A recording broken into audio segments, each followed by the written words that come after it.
నమస్కారం. చెరుకూరి గ్రూప్ సమర్పించు చెప్పాలని ఉంది కార్యక్రమానికి స్వాగతం. ఇవాళ ఇక్కడున్న అతిథి ఒక కవి కాదు, రచయిత కాదు, డాక్యుమెంటరీ ఫిల్మ్ మేకర్, అబ్బే కాదు, ఆయన చిత్రకారుడు కాదు, ఆయన డాక్యుమెంటరీ ఫిల్మ్ మేకర్. అంతేకాదండి, జానపద కథాంశాలపై అధ్యయనం చేసి పిహెచ్డి పట్టాన్ని సొంతం చేసుకున్నారు. బహుముఖ ప్రజ్ఞాశాలి, తెలంగాణ భాష సాంస్కృతిక శాఖ సంచాలకులు డాక్టర్ మామిడి హరికృష్ణ గారు ఇవాల్టి మన కార్యక్రమం చెప్పాలని ఉందికి అతిథిగా విచ్చేశారు. నమస్కారం అండి మామిడి హరికృష్ణ గారు. నమస్తే అమ్మ. స్వాగతం, సుస్వాగతం. థ్యాంక్ యూ సో మచ్, ధన్యవాదాలు. మీ పేరు కూడా చాలా అచ్చొచ్చింది అనిపిస్తుంది. మామిడి హరికృష్ణ, మామిడి తోరణం కట్టకుండా శుభకార్యం జరగదు. అలా మీ పేరు చెప్పకుండా అసలు అంటే సాంస్కృతిక శాఖలో చాలా మంచి కార్యక్రమాలు జరుగుతున్నాయి, స్పెషల్లీ తెలంగాణ వచ్చిన తర్వాత. సో దానికి డెఫినెట్ గా మార్కులన్నీ మీకే. కళలు గొప్పవాళ్ళు, కళాకారులు గొప్పవాళ్ళు, దానికి గొప్పతనం అంతా అభినందించడం కూడా తెలియాలి కదా. ఆఫ్ కోర్స్ అభినందించడానికి మనం ఏంటంటే ఒక ప్లాట్ఫామ్ని క్రియేట్ చేయడం, ఒక వేదికని క్రియేట్ చేయడం. కళాకారులు అందరూ ఇప్పుడు జానపద కళాకారులు ఉన్నారు, గిరిజన కళాకారులు, తర్వాత గ్రామీణ కళాకారులు ఉన్నారు, శాస్త్రీయ సంగీతం నృత్యం చేసే కళాకారులు ఉన్నారు, అలాగే మన ఉర్దూ తెహజీబ్కి సంబంధించిన కళాకారులు, పెయింటింగ్, ఫోటోగ్రఫీ, ఎగ్జిబిషన్, తర్వాత మిమిక్రీ, మైము, మ్యాజిక్, పుస్తకాలు, సాహిత్యము, కవిత్వాలు ఇట్లా ఉన్నాయి. అంటే ఇన్ని రకాల వైవిధ్యత ఉన్న నేల తెలంగాణ.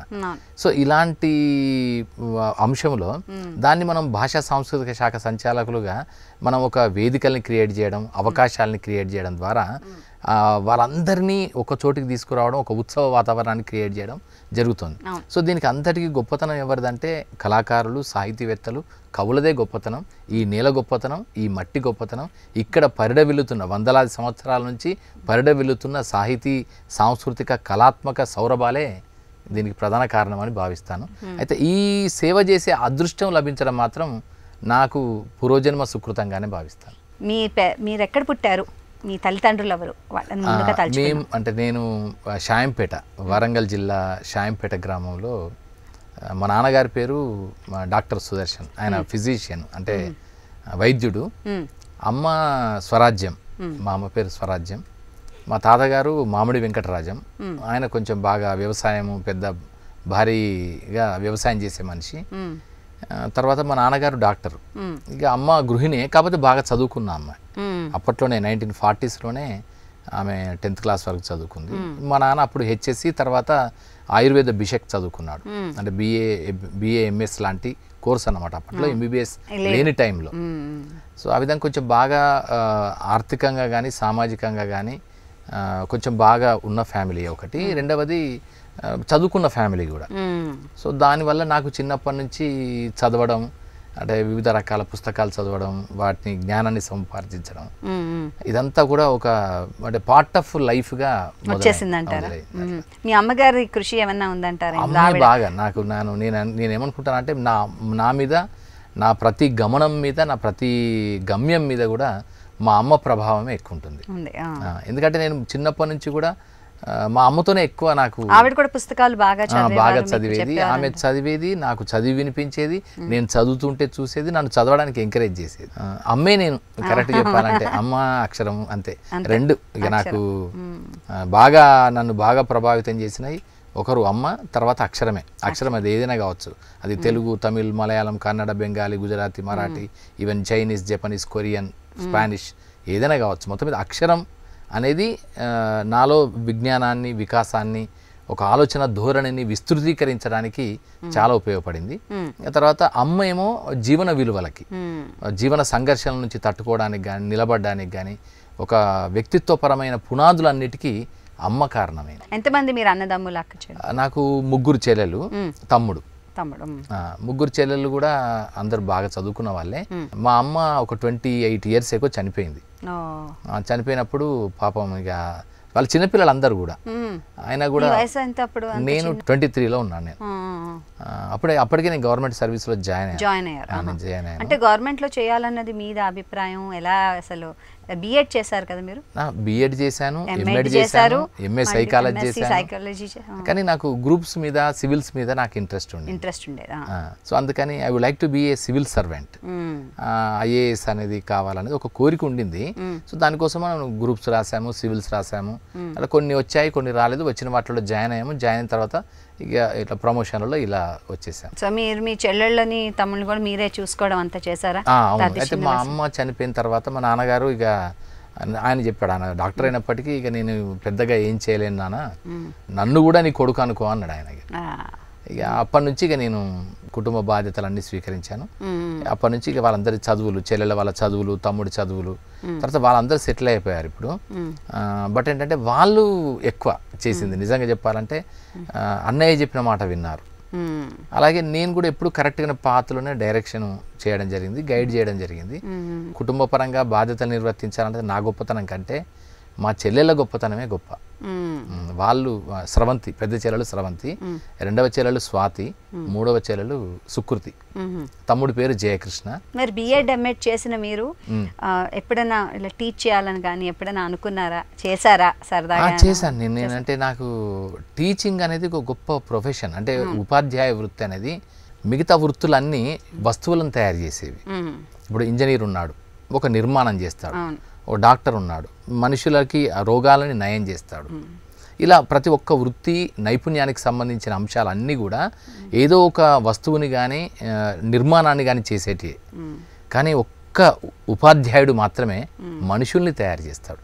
ఒక నాలెడ్జ్ పరమైన, విజ్ఞానపరమైన, వికాసపరమైన, వ్యక్తిత్వపరమైన వికాసానికి దారి తీయగలిగే బాటలు వేసేవాళ్ళు ఖచ్చితంగా ఉపాధ్యాయులే. సో అందుకే ఆ ఉపాధ్యాయ వృత్తి అంటే నాకు చాలా ఇష్టం. ఆ ఇష్టం కొద్దీ నేను బిఎడ్లో నా స్టేట్ ర్యాంకు, తర్వాత ఎంఎడ్లో కూడా నాకు యూనివర్సిటీ ఫస్ట్ ర్యాంకు అట్లా చేశాను. ఎంఏ సైకాలజీ కూడా అందుకే ఆ ఇంట్రెస్ట్తోనే చేశాను. విద్యార్థులను అర్థం చేసుకోవాలంటే, లేదా విద్యార్థికి అనుకూలమైన విద్యా విధానాన్ని చెప్పాలంటే, ఆయనకు ఆకర్షణీయంగా చెప్పాలంటే, ఆకట్టుకునేలాగా చెప్పాలంటే, ఏదో రొటీన్ స్టైల్ ఆఫ్ టీచింగ్ కాకుండా ఒక భిన్నంగా, ఆకర్షణీయంగా, ఆసక్తిదాయకంగా చెప్పాలంటే సైకాలజీ తెలిస్తే బాగుంటుందనే ఆలోచనతో సైకాలజీ కూడా చేయడం జరిగింది. సో అయితే కాకపోతే ఏంటంటే నాకు మళ్ళీ ఒకటి అనిపించింది ఏంటంటే, నేను తరగతి గదిలో రేపటి ఎప్పుడూ రాబోయే విద్యార్థులను నేను తయారు చేయవచ్చు. కానీ ఒక అడ్మినిస్ట్రేటర్ అయితే, ఒక బ్యూరోక్రాట్గా మారితే, బ్యూరోక్రాట్గా అంటే ఒక ఉద్యోగిగా మారితే నేను తక్షణమే ఏ కష్టాలు, కన్నీళ్ళు, దుఃఖము, బాధ, సమస్యలు, సవాళ్ళు ఉన్న down trodden, under privileged and destitutes ఎవరైతే ఉన్నారో, నీడీ పీపుల్ ఎవరైతే ఉన్నారో వారికి తగిన సేవ చేయొచ్చు, తక్షణమే చేయొచ్చు అని. ఇప్పుడు రెండు రకాల దీర్ఘకాలంగా ఉండేవి పరిష్కరించడం ఒక పద్ధతి, తక్షణ సమస్యలని పరిష్కరించడం ఒక పద్ధతి. అయితే ఉపాధ్యాయ వృత్తులు ఏంటంటే దీర్ఘకాలంలో రాబోయే ఒక మానసిక సన్నద్ధతని, ధైర్యాన్ని, స్థైర్యాన్ని ఇవ్వగలిగే నేపథ్యం ఒక ఉపాధ్యాయుడికి ఉంటుంది. కానీ ఒక అధికారికి ఖచ్చితంగా తక్షణమే తన పరిధిలో ఉన్న మేరకు ఒక పరిష్కారాన్ని చూపించగలిగే అవకాశం by virtue of seat, by virtue of position వస్తుంది. సో అందుకని నేను కొంచెం ఇటువైపు మొగ్గి చూపించాను. అంటే మొదటి నుంచి కూడా నాకు సివిల్ సర్వీసెస్ అని ఇంట్రెస్ట్, దానికి తగినట్టుగా ఇది కూడా ఉంది కనుక it is better to shift my attention towards civil services and rat. రచయితగా ఎలా ఎప్పుడు మారారు? మొదటిసారి ఏం రాశారు? మీరు చిన్నప్పుడు రాసి ఒక పత్రికలో ప్రచురించడం జరిగిందని మేము విన్నాం. అది ఎప్పుడు జరిగింది? ఏ వయసులో జరిగింది? 8th క్లాస్లో ఉన్నప్పుడు. 8th class. నాకు ఒంటరిగా ఉండడం, చిన్నప్పటి నుంచి నాకు ఒక్కరిగా ఉండడమే ఇష్టం. నాకు అందుకే పెద్దగా ఫ్రెండ్స్ ఎవరు పెద్దగా లేరు, ఉండరు కూడా. నాకు ఎక్కువ పుస్తకాలతోనే సాన్నిహిత్యం, పుస్తకాలతోనే ఎక్కువ పరిచయం. దానివల్ల ఏంటంటే ఎక్కువ పుస్తకాలు చదవడం మీదనే ఉండేది. ఆ జ్ఞాన సముపార్జన ఒక దాహం, అది ఒక తృష్ణ, అది అందుకే అది ఎంత చదివినా ఇంకొకటి ఉండేది. ఇప్పుడు నేను అమితాబ్ ఘోష్ని చదువుతున్నా, అశోక్ బ్యాంకర్ని గతంలో చదివాను, ఇప్పుడు సీమస్ హీని చదివాను, నికనార్ పారాన్ చదివాను, పాబ్లో నెరుడాని చదువుతున్నాను. సో ఇక దర్వీష్ని చదువుతాము. సో ఇట్లా these are all the people who have contributed a lot and wrote wonderful literature across the globe. అవి షేక్స్పియర్లు, పిబి షెల్లీలు, జాన్ మిల్టన్లు, జాన్ కీట్స్లు అవి ఎప్పుడూ అయిపోయినాయి. నాకు అయిపోయిన తర్వాత ఇప్పుడు థోమస్ ట్రాన్స్ఫోమర్ ఉన్నాడు, గుంతర్ గ్రాస్ ఉన్నాడు. సో వీళ్ళందరి మురకామి అని చదువుతున్నాం, జపనీస్ రైటర్ని. సో ఇట్లా అన్నప్పుడు ఒక్కొక్క పర్స్పెక్టివ్లో వారిని చెప్తున్నారు. ఇప్పుడు take the example empty Vasudevan Nair ఉన్నాడు. అంటే భారతీయ సాహిత్యంలో ఎంటీ వాసుదేవన్ నాయర్ మలయాళంకి సంబంధించి, అలాగే జయకాంత్ అని ఉన్నారు, ఇంకా చాలామంది, ఎస్కే పొట్టెక్కాట అని ఉన్నాడు, శంకర్ కురూప్ ఉన్నారు, ఆశాపూర్ణాదేవి, అమృతా ప్రీతం ఉన్నారు, సో విష్ణువర్మన్ శిల్వార్కర్ ఉన్నారు. ఇట్లా వీళ్ళంతా అంటే ఒక్కొక్కరు ఒక్కొక్క పర్స్పెక్టివ్లోంచి అద్భుతమైన సాహిత్యాన్ని రాసిన వాళ్ళు ఉన్నారు. సో ఇది ఎక్కడ ఆగిపోతుంది, ఎక్కడ తృష్ణ ఎక్కడ తీరుతుంది? ఇప్పుడు రవీంద్రనాథ్ ఠాగూర్ చదివాం, మొత్తం అన్ని చదివాం, సిన్స్ ఆయనది క్రెసెంట్ మూన్ నుంచి మొదలుకొని ఫ్రూట్ గ్యాదరింగ్, గార్డెనర్, ఆయన చిత్రాంగదలు, ఆయన రాసిన నాటకాలు, రచయితలు అన్ని కవిత్వంతో సహా అన్ని చదివినా కూడా ఇంకా ఉంటుంది, ఇంకా మళ్ళీ కొత్తగా రీఇన్వెన్షనే ఉంటుంది ఎప్పుడు చదివినా. మళ్ళీ చలంను చదువుతాం, ఇక్కడ తెలుగు విషయానికి వస్తే చలం చదివాము, కొడవడి గంటి కుటుంబరావులు, కాలాతీత వ్యక్తులు, శ్రీదేవి చదువుతాము, అటు సంసార వృక్షం, ఆర్ఎస్ సుదర్శనంని. సో ఇట్లా ఒక్కటే ఖచ్చితంగా ఉంటుంది, ఖచ్చితంగా అక్షరం. అందుకే నా మీద నేను రెండు ప్రభావాలు, ఒకరు అమ్మ, ఇంకొకరు అక్షరం. సో ఈ అక్షరాన్ని రాసిన ప్రతి రచయిత యొక్క ప్రభావం నా మీద ఉంటుంది, నా మీదనే కాదు, చదివే వాళ్ళ ఎవరి మీదైనా ఉంటుంది. అంటే ఇవన్నీ కూడా నేను చిన్నప్పటి నుంచే చదువుతూ వచ్చినవి. ఈవెన్ నేను ఆ టైంలోనే చలం పుస్తకాలు నాకు తెలుసు, 8th 9th 10thలోనే నాకు చలం పుస్తకాలు ఇవన్నీ కూడా తెలుసు. అంటే కొంచెం వరల్డ్ పోయట్రీ కాకుండా తెలుగు సాహిత్యానికి సంబంధించిన మహాభారతాలు, రామాయణము, భాగవతము, ఇవన్నీ అదంతా ఒకవైపు, పురాణాలకు సంబంధించిన అంశాలు ఒకవైపు, ఇది కూడా అంటే మోడర్న్ లిటరేచర్ అని తెలుగులో అంటున్నామే, ఆ సంబంధించిన సాహిత్యం కూడా చదివేది బాగా. చదువుతున్నప్పుడు అదే అర్థమైందా, ఇప్పుడంత స్థాయిలో అర్థం కాలేదు కానీ చదవడం జరిగేది.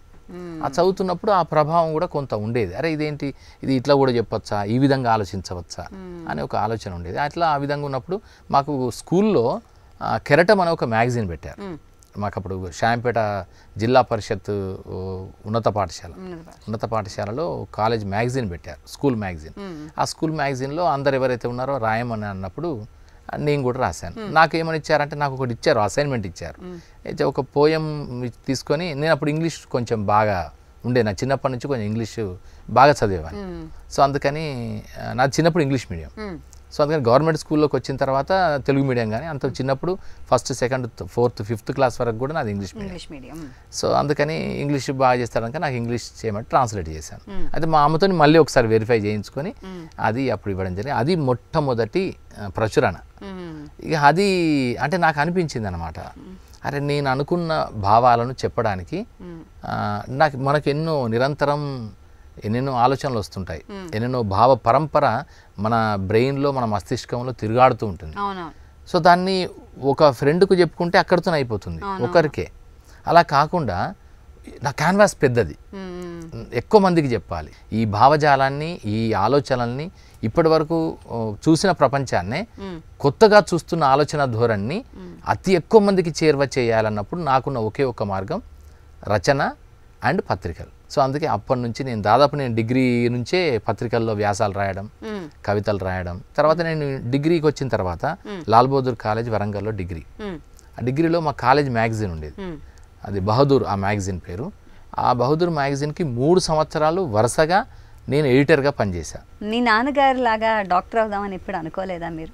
నాకు సైంటిస్ట్ అవ్వాలనే ఆలోచన ఉండేది.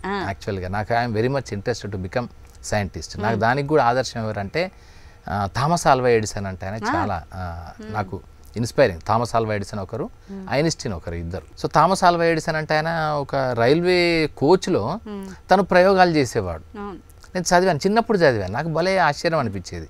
థామస్ ఆల్వా ఎడిసన్ బల్బును ఫస్ట్ కనుక్కున్నాడు ఆయన. తన కొడుకు మాటలు వినడం కోసం టేప్ రికార్డర్ని కనుక్కున్నాడు.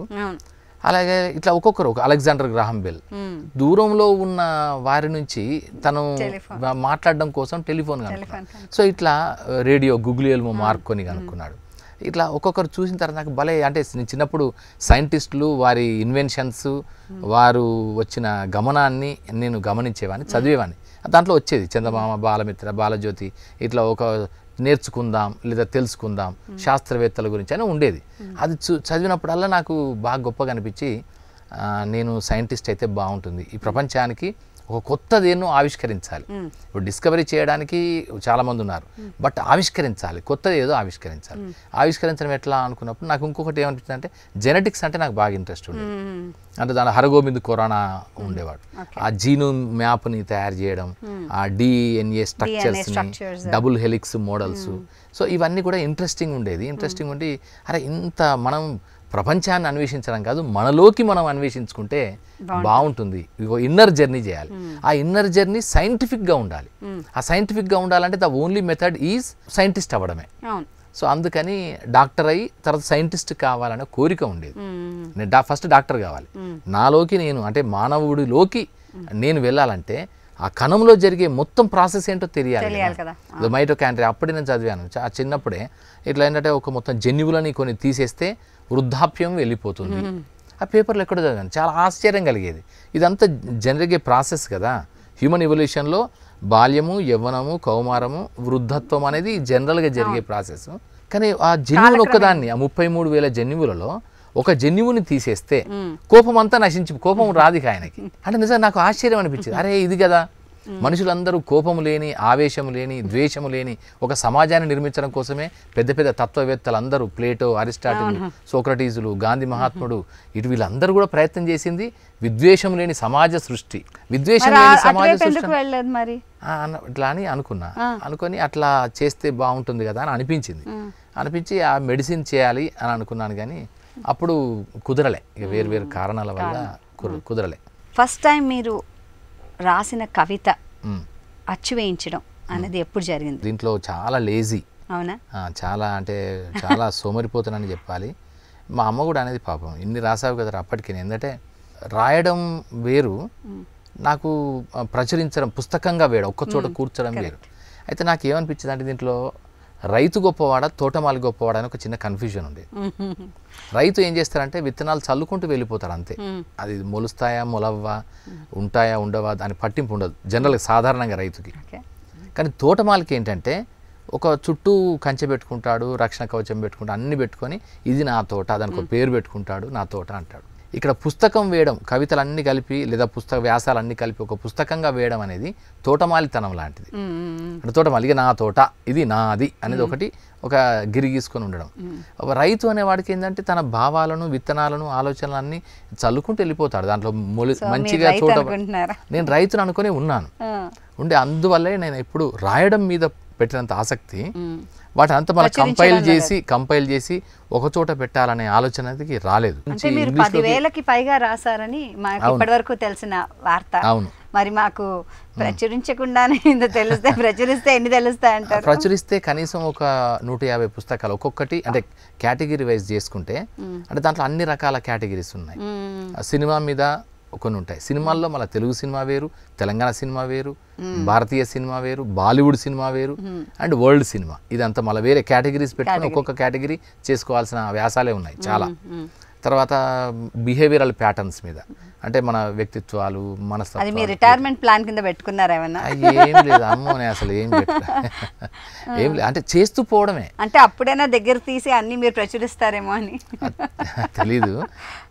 రిటైర్మెంట్ అప్పుడు ఆలోచన ఏంటంటే హిమాలయాలకు వెళ్ళిపోవాలి, అటు రిటైర్ అవ్వడం, హిమాలయాకి వెళ్ళిపోవడం అనేది ఒక చిన్న ఒక ప్రిమిటివ్ థాట్, అంతే. తెలీదు అది దేవుడు ఎట్లా డిసైడ్ చేసిండో మనకు తెలియదు, కానీ మనం అనుకుంటున్న ఆలోచన. మీకు ఈ పదవి రాగానే, భాషా సాంస్కృతిక శాఖలో రాగానే ముందుగా మేము చూసిన మార్పు ఏంటంటే చాలా మందికి అద్భుతమైన వేదికని కల్పించడం, చాలా మంది తరలి రావడం, తెలంగాణలో ఉన్న రకరకాల కళలు అన్నీ కూడా మళ్ళీ వెలికి తెచ్చారు.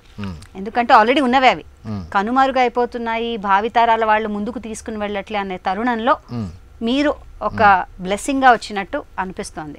మీరేమనుకుంటున్నారు దీని గురించి? ఎందుకంటే మీరు దాని మీద రీసెర్చ్ చేసి PhD కూడా చేశారు. అయితే ఏంటంటే చరిత్ర కానీ కాలం కానీ గొప్పది, ఎప్పుడు ఎవరెవరు ఎక్కడెక్కడ అవసరమో వారిని తనే రప్పించుకుంటుంది అంత ఖచ్చితంగా. సో అది అట్లా అట్లా వచ్చిన తెలంగాణ రావడం అనేది ఒక గొప్ప కాలగమనం, అది కాలగమనం, కాలం యొక్క అవసరం. తెలంగాణ వచ్చిన తర్వాత తెలంగాణ ప్రధానంగా ఉన్నది కూడా ఐడెంటిటీ కోసం జరిగింది, అస్తిత్వం కోసం జరిగింది. సో అస్తిత్వంలో ప్రధాన అంశం ఏంటంటే కల్చరే, సంస్కృతి, జానపద కళారూపాలు, గ్రామీణ కళారూపాలు, హైదరాబాదీ మిళితమైన ఉర్దూ కళారూపాలు.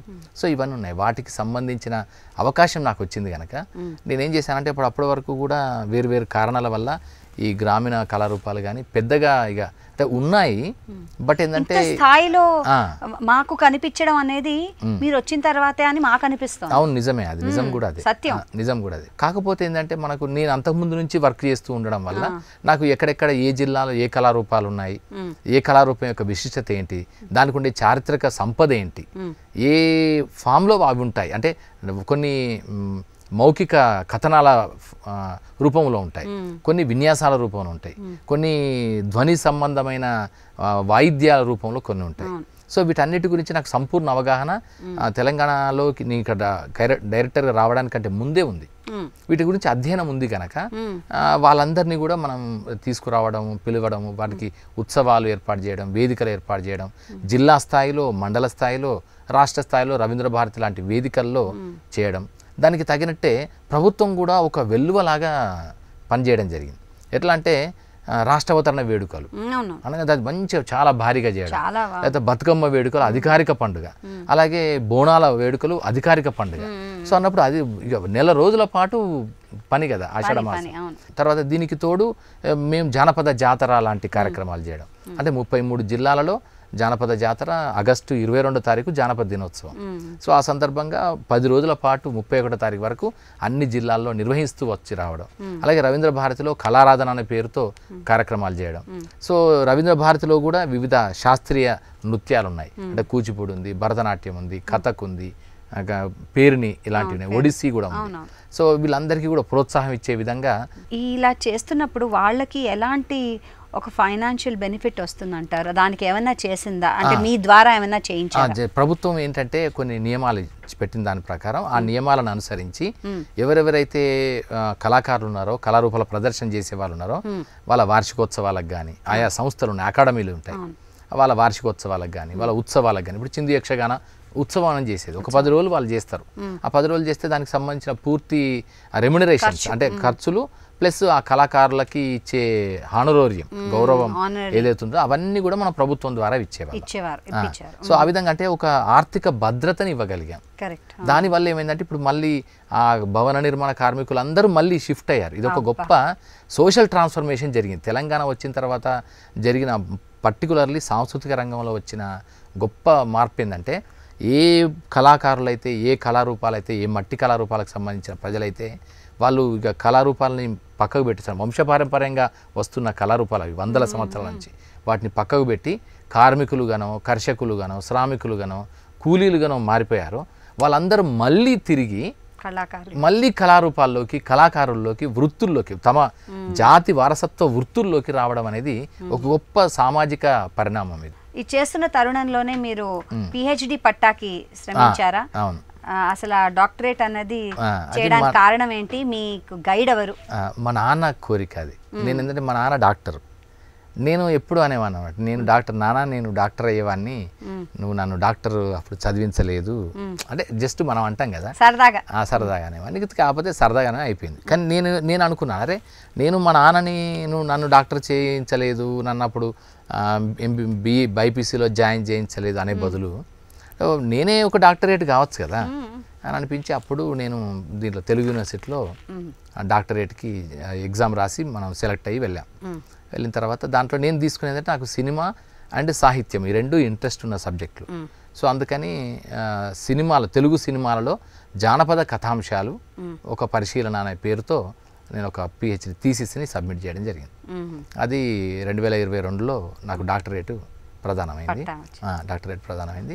అది ఒక నాకు తెలిసి గైడ్ భట్టు రమేష్ గారని ప్రొఫెసర్, వారు దానికి రిజిస్ట్రార్ గారు కూడా తెలుగు యూనివర్సిటీలో, వారు నాకు గైడ్. సో ఇదేంటంటే ఈ వర్క్ మాత్రం మొత్తం వరల్డ్ సినిమా పర్స్పెక్టివ్లో, అంటే ప్రపంచ సినిమా గమనంలోనే ఇది ఒక అరుదైన పరిశోధన. కాకపోతే తెలుగుకి రిలేటెడ్గా ఉంది. దానిలో నేను చేసిన పరిశోధనలో మాత్రం ప్రపంచంలో జానపద కథలు ఎట్లుంటాయి అవి కూడా దాన్ని వివరంగా, విశదంగా రాయడం జరిగింది. మీరు రాసిన రచనలో, స్పెషల్లీ కవితల్లో ఫ్యూజన్ షాయరీ, ఫ్యూజన్ మ్యూజిక్ విన్నాము, ఫ్యూజన్ ఇప్పుడు అన్నది చాలా. ఫ్యూజన్ షాయరీ అంటే ఏంటి, అసలు అది ఎలా మీరు అల్లుకున్నారు? గ్లోబల్ విలేజ్ అంటే ప్రపంచం అంతా కుగ్రామంగా మారిన పరిస్థితి. సో మనం ఒక బహు సంస్కృతుల బహుభాషల జీవన విధానాన్ని ప్రస్తుతం గడుపుతున్నాం. అవును. ఒక ప్యూరిటీ అనేది లేదు, అంటే ప్యూర్ భాష లేదు, ప్యూర్ సంస్కృతి లేదు. ఒకదానిపైన ఒక జాతి పైన మరొక జాతి, ఒక రాష్ట్రం పైన మరొక రాష్ట్రం, ఒక దేశం పైన మరొక దేశం ప్రభావం చూపిస్తున్న కాలంలో మనం ఉన్నాం. దానివల్ల ఏంటంటే భాష కూడా కొన్ని కొత్త పదాలు వస్తున్నాయి, కొత్త పదాలు సమకూరుతున్నాయి భాషలలో కూడా. సో అందుకని దీన్ని దృష్టిలో పెట్టుకొని మన భాషలో కూడా కొన్ని భావాలు మనం చెప్పడానికి కొన్ని భాషా పదాలు సరిపోతాయి. సో అందుకని అలా ఆలోచించి ఒక్క తెలుగులోనే మనం రాస్తున్న కవిత్వం కానీ సాహిత్యం కానీ తెలుగు అనే మనం మడిగట్టుకుని కూర్చోవడం కంటే తెలుగు గొప్పదే, no doubt in it. But అదే సమయంలో తెలుగులో అనివార్యంగా వస్తున్న పదాలను కూడా కలిపి చెప్తే బాగుంటుంది అనిపించి ఒక ఫ్యూజన్, బహుభాషలతోని ఒక భావాన్ని చెప్పడం. ఫ్యూజన్ షాయరీలో మీ షాయరీ ఒకటి అంటే జనరల్గా చాలామందికి కూడా బాల్యం అనేది ఒకటి ఆసక్తిదాయకమైన అంశం. సో బాల్యం మీద నేను ఫ్యూజన్ షాయరీ స్టైల్లో రాసిన కవితను చదువుతాను. దీని శీర్షిక ఏంటంటే బచ్చాహుడ్, చైల్డ్హుడ్ అంటాం కదా, బచ్చాహుడ్. జీవితం ఓ మహావృక్షం, ఇన్స్టింక్ట్స్ వేళ్ళు, ఎమోషన్స్ కొమ్మలు, అనుభవాల ఆకులు, ఇంటెలెక్ట్ పూలు, ఇంట్యూషన్ పండ్లు. ఈ హోల్ ప్రాసెస్ అండ్ ప్రొడక్ట్కి ఆదిపదం, మొదటి హందం, మూల రిథం, తొలి విత్తనం బాల్యం. ఇప్పుడు హోల్సమ్గా చెట్టు మాత్రమే గోచరం, విత్తనం అదృశ్యం. అవును, బచ్పన్ ఓ ఇన్సెప్షన్. టైం మెషిన్ని రివైండ్ చేసి వెనక్కి నక్కి వెళ్ళాలనుకునే రిగ్రెసివ్ ట్రాన్సిషన్. చందమామ దూర్కే పుయే పకాయే బూర్కే గీతాలను, ముద్దుగారే యశోద ముంగిట ముత్యము జాడలని, పిల్లలు దేవుడు చల్లని వారేననే గ్లోరిఫైడ్ ఇమాజినేషన్ని తరతరాల నుండి నరనరాల గుండా ఇంకించుకొని, పొంగించుకొని, కృంగించుకొని, శృంగ భంగించుకొని మన ఉనికిని సమీక్షిస్తూ ఇంకేదో సశేషమని భావిస్తూ. అఫ్కోర్స్ బచ్పన్ ఓ పెహచాన్, అష్టదిక్కుల్లో చెరిస్తూ మన ఇంట్లోకి, వంట్లోకి, కంట్లోకి నడిచొచ్చే నిరంతర మెహమాన్. చాలా మంది అంటే కొంత అంటే గజల్ స్టైల్ కొంత ఉంటుంది. అంటే ఇందులో ఏంటంటే కొంత ఉర్దూ ప్రభావం కొంత ఉంటుంది. తెలుగు సాహిత్యపు పద్యపు సొబగు, అంటే చందోబద్ధమైన పద్యపు సొబగు ఉంటుంది. ఇవన్నీ కలిసిన ఒక టిపికల్ అర్బన్ స్టైల్ లాగా ఉంది. Yes, perfect. ఊరికి పోయిన యాళ్ళ అనే మీ కవితల పుస్తకం సంపుటి అనాలా, దానికి మంచి గుర్తింపు వచ్చింది. అసలు ఆ పేరు ఎలా అనుకున్నారండి? చాలా కొత్తగా వినూత్నంగా ఉంది. అంటే తెలంగాణలో అది రాసిన కవితలు అవన్నీ ఆ ఊరికి పోయిన యాళ్ళ సంకలనంలో ఉన్న కవితలన్నీ తెలంగాణ భాషలో రాసిన కవితలు. సో ఏంటంటే తెలంగాణ మట్టిలో ఉన్నది అది. ఊరికి పోయిన యాళ్ళంటే మనం ఇంటికి ఊరికి పోయిన వేళ అని అర్థం. ఊరికి పోయినామండి, ఊరికి పోవడం అనేది ప్రతి ఒక్కరికి ఒక నోస్టాల్జియా, ప్రతి ఒక్కరికి మూలాల్లోకి వెళ్ళడం, అది అమ్మతనంలోకి వెళ్ళడం, అమ్మ ఒడిలోకి వెళ్ళడం, మళ్ళీ మన బాల్యంలోకి వెళ్ళడం, మన తొలి అడుగులు ఎక్కడైతే మొదలైనాయో ఆ అడుగుల్లోకి వెళ్ళడం.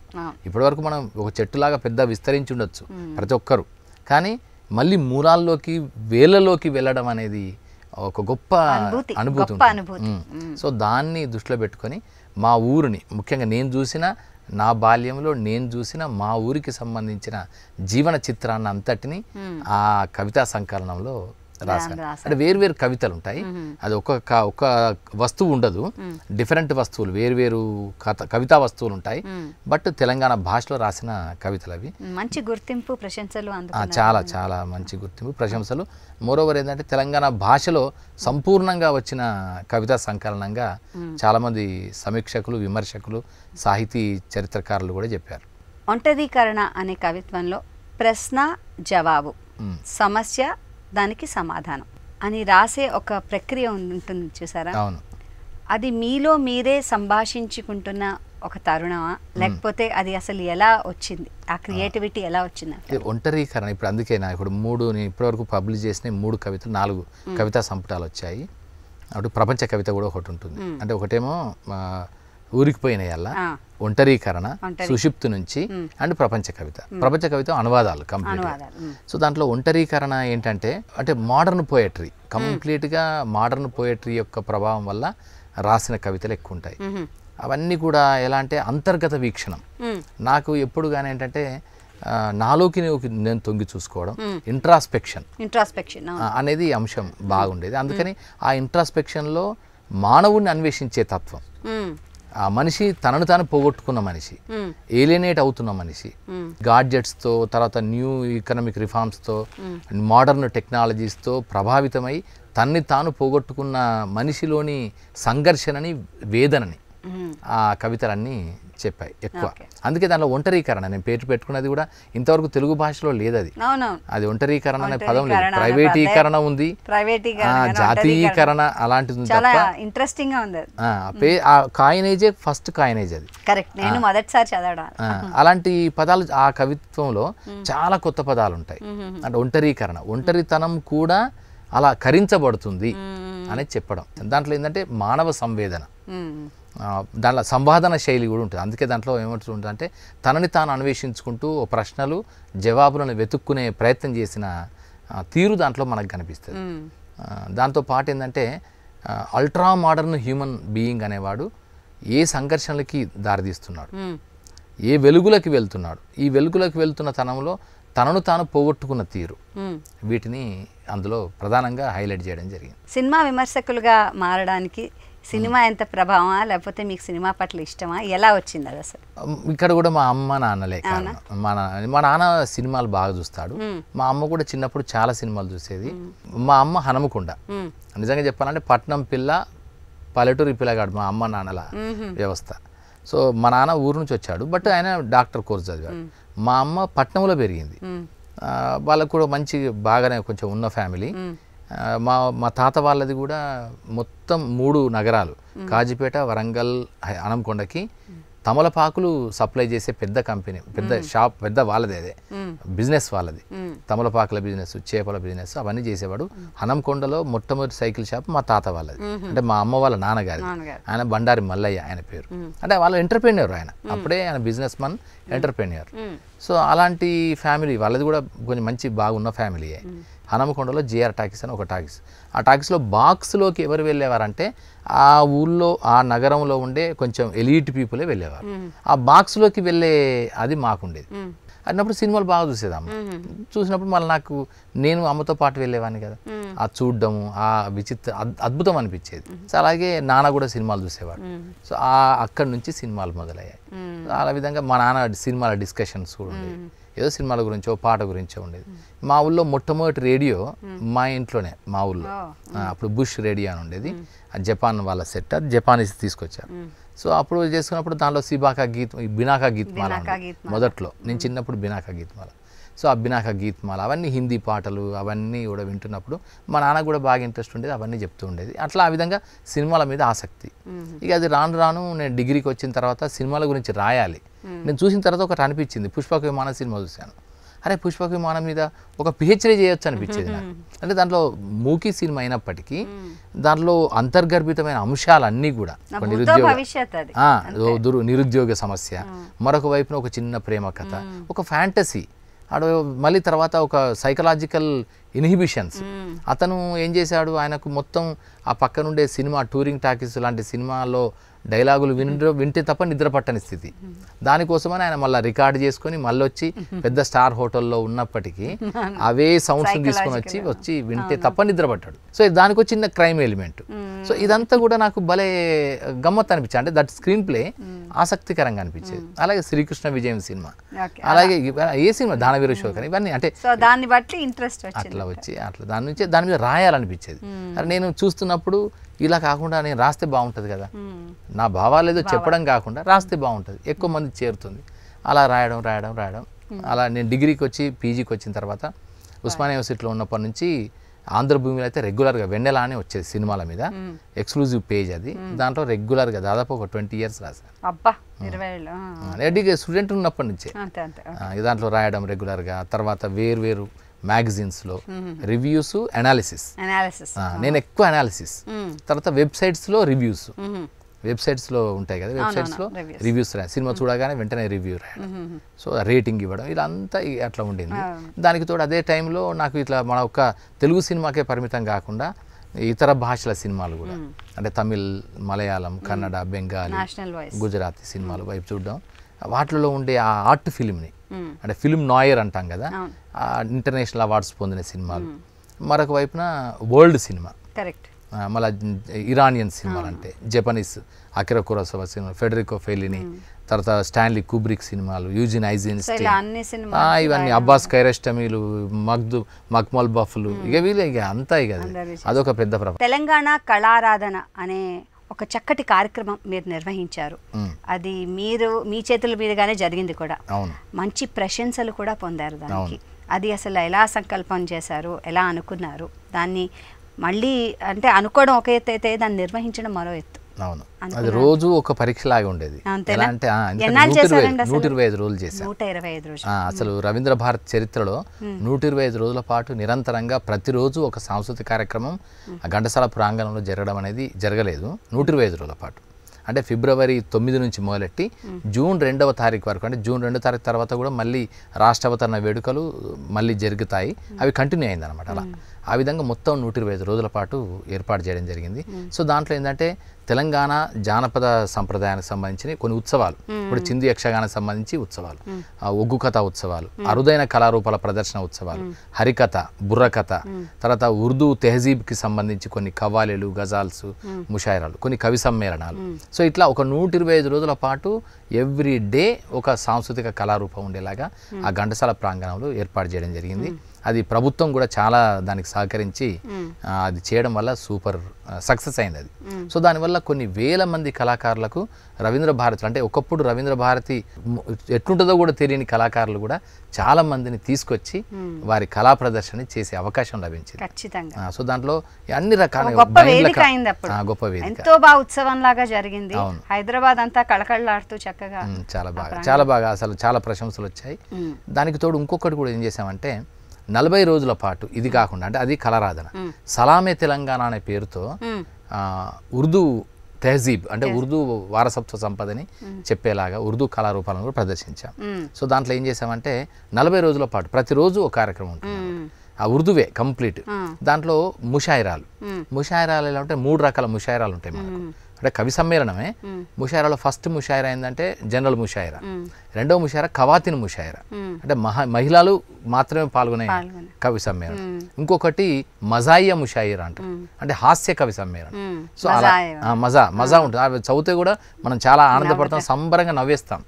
సో అదొకటి. తర్వాత గజల్స్, తర్వాత కవ్వాలి, సూఫీ సంగీత్, డోలికే గీత్, ఇవి హైదరాబాద్కు సంబంధించి దక్కని కల్చర్ చేస్తే అందరు దాదాపు ఒక 700-800 మంది వచ్చేవాళ్ళు.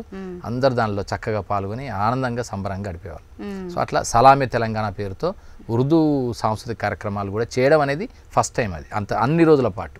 తెలుగు భాషకు ప్రాచీన హోదాకి శ్రమపడిన తరుణంలో మీరు కూడా అందులో భాగస్వాములు. సో మీరు చేసిన కృషి ఏంటి, దానికి తగ్గ ఫలితం ఎంతో చక్కగా లభించి ఇప్పుడు మనందరం దాన్ని ఎంజాయ్ చేస్తున్నాం, దాని గురించి చెప్పండి. తెలుగు భాష నిజంగానే ప్రాచీనమైంది. యాక్చువల్గా అది భారత ప్రభుత్వం కొన్ని భాషలకు ప్రాచీన హోదా ఇచ్చింది. వాటిలో ఫస్ట్ సంస్కృతము, ఫస్ట్ తమిళము, తర్వాత సంస్కృతం 2 కూడా ఇచ్చేసింది. ఇచ్చేసిన తర్వాత మళ్ళీ ఇతర భాషలు ఏమున్నాయి అన్నప్పుడు తెలుగు ఒకటి వచ్చింది, కన్నడ అండ్ ఒడిస్సా. సో ఈ 3 భాషలకు కూడా ఇద్దామని అప్పుడు 2009లో తెలుగు భాష కూడా ప్రాచీన హోదా ఇచ్చారు. ఇచ్చిన తర్వాత మద్రాస్ హైకోర్టులో ఒక తమిళ సోదరుడు దీన్ని సవాల్ చేస్తూ పిటిషన్ వేశారు. అప్పుడు ఏపీ ప్రభుత్వం దాని మీద కౌంటర్ అఫిడవిట్ దాఖలు చేసింది. కానీ ఇక వేరు కారణాల వల్ల అది ఇక జరగలేదు, ముందుకు జరగలేదు. 2009 నుంచి అలాగే ఉండిపోయింది. దాని మీద వాదాలు కానీ ఏం కానీ, దానివల్ల ప్రాచీన హోదా అనేది ఇట్లా కోర్టులోనే ఆగిపోయింది. అది 2014లో తెలంగాణ రాష్ట్రం అవతరించిన తర్వాత 2015లో అది ఇట్లా ఉందనే విషయం మా దృష్టికి వచ్చింది. దృష్టికి రాగానే ప్రభుత్వం వెంటనే ఇమ్మీడియట్గా ఇంప్లీడ్ పిటిషన్ వేసాం. ఇంప్లీడ్ పిటిషన్ అంటే మాకు కూడా తెలుగు భాష జాతికి సంబంధించిన వాళ్ళము, తెలంగాణ కూడా అదే గనక మేము కూడా దీంట్లో మా ప్రయోజనాలు కూడా ముడిపడి ఉన్నాయి కనుక మేము దీంట్లో వాదిస్తాము, మమ్మల్ని వాదించే పర్మిషన్ ఇవ్వండి అని మేము వెళ్ళాం. అప్పుడు నేనే మద్రాస్ హైకోర్టుకి వెళ్ళాను తెలంగాణ ప్రభుత్వం తరపున. అప్పుడు తెలంగాణ ప్రభుత్వమే మొత్తం ఫైల్ చేసింది పిటిషన్ అంతా. దాని తరపున నేను వెళ్ళి దాదాపు ఆ వాదనలన్నింటిలో కూడా ప్రతి వాదనలో నేను వెళ్ళడం జరిగింది. వెళ్ళిన తర్వాత వాళ్ళకి సంబంధించిన సమాచారం అంతా కూడా ఇవ్వడం జరిగింది. సో దాంట్లో ఏంటంటే మెయిన్గా 3 అంశాలు, ఒక ప్రాచీన హోదా ఇవ్వాలంటే 3 ప్రామాణికతలు ఉండాలనేది అంశం. దానిలో ఫస్ట్ ఏంటంటే 1000 సంవత్సరాల సాహిత్య చరిత్ర ఉండాలి.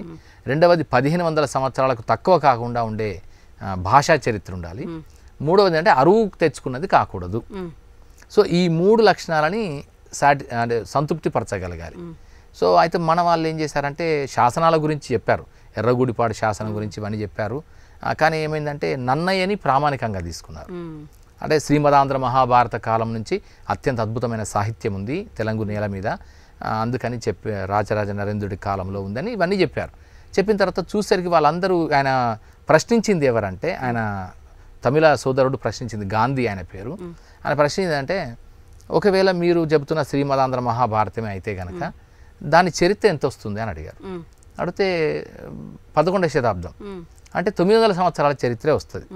మరి 1000 సంవత్సరాలు ఉండాలి కదా, 1000 సంవత్సరాలకు తక్కువ కానీ సాహిత్య చరిత్ర ఉండాలి అన్నప్పుడు అక్కడ మెలిక పడింది.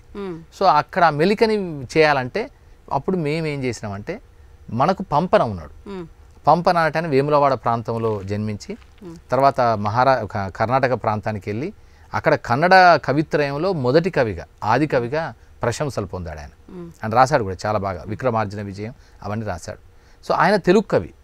సో ఆయన రాసిన కవితల్ని మనం ముందుకు పెట్టాం. ఆయన 9వ శతాబ్దానికి చెందిన కవి. సో దానివల్ల ఏమైందంటే మనకు 1100 సంవత్సరాల సాహిత్య చరిత్ర తోడైంది 9వ శతాబ్దానికి 11వ శతాబ్దానికి మధ్య. ఆ విధంగా అది కొంతవరకు మనం ప్రజెంట్ చేయడం వల్ల అదొకటి అయింది. దానికి తోడు వాళ్ళు కూడా అంతా ఇవన్నీ చర్చలన్నీ గమనించిన తర్వాత ఏమన్నారంటే, ఒక భాష మరొక భాషకు ప్రత్యామ్నాయం కాదు. ఒక భాషకు ఉండే ఔన్నత్యం కానీ వారసత్వం కానీ ప్రాచీనత కానీ దానికే గొప్ప. అలాంటప్పుడు ఇంకొకరికి ఎవరికి ఇబ్బంది కలగనప్పుడు ఇవ్వడంలో తప్పేమి లేదనే నిర్ణయానికి వచ్చేసి అప్పుడు ప్రాచీన హోదా తెలుగుది అండ్ కన్నడ అండ్ ఒడిస్సా ఈ 3 భాషలది కూడా ఇవ్వడం, అంటే దానికి పైన ఉండే వాదనలన్నీ కొట్టివేస్తూ ఏ భాషకు ఉండే వ్యక్తిత్వం దానికి ఉంటుంది కనుక ఆ భాషకు ఉండే ప్రత్యేకతని గౌరవిస్తున్నామని మద్రాస్ హైకోర్టు వాళ్ళు తీర్పునిచ్చారు 2018లో. సో దీని వెనక 2015 నుంచి 18 వరకు ఉండే 3 సంవత్సరాల గమనంలో ప్రతిసారి కోర్టుకు వెళ్ళింది ప్రభుత్వం తరఫున నేనే వెళ్ళాను. అక్కడ మన తరపు లాయర్కి కావలసిన ఇన్పుట్స్ ఇవ్వడం కానీ, వాదనకి కావలసిన సమాచారం ఇవ్వడం కానీ, ఆధారాలు ఇవ్వడం కానీ ఇవన్నీ చేయడం జరిగింది. సో ఆ విధంగా ఒక తెలుగు జాతి పౌరుడిగా, తెలుగు బిడ్డగా నాకైతే ఒక అరుదైన అవకాశము, అదృష్టం లభించిందని భావిస్తాను. ఇది దైవలీల అంతే తప్ప నాకు వచ్చిన దైవైచ్ఛ అంతే. బాగుందండి. అంటే మీతో కూర్చుని ఇలాగా ఇన్ని విషయాలు తెలుసుకున్నాం. నాకైతే ఒక తెలుగు పుస్తకం చదువుతున్న ఒక అద్భుతమైన అనుభూతి కలిగింది ఇవాళ. చాలా బాగా మాట్లాడారు, చాలా బాగా చేశారు. అండ్ మీకు దేవుడు ఇంకెంతో ఆరోగ్యాన్ని అందజేసి ఇంకెంతో మీరు సేవలు అందజేయాలి మన కళలకి, తెలుగు కళలకని మనస్ఫూర్తిగా కోరుకుంటున్నాం. థ్యాంక్ యూ ఇక్కడికి వచ్చినందుకు. ధన్యవాదాలు. ఈటీవీ వారికి, ప్రేక్షకులందరికీ, తెలంగాణని కాకుండా యావత్ ప్రపంచంలో ఉండే తెలుగు కవులు, కళాకారులు, సాహితీవేత్తలు అందరికీ ఈ ఈటీవీ ముఖంగా అందరికీ ధన్యవాదాలు, అందరికీ శుభాకాంక్షలు. ఈ కార్యక్రమాన్ని ఈటీవీ విన్ మొబైల్ యాప్లో కూడా వీక్షించండి.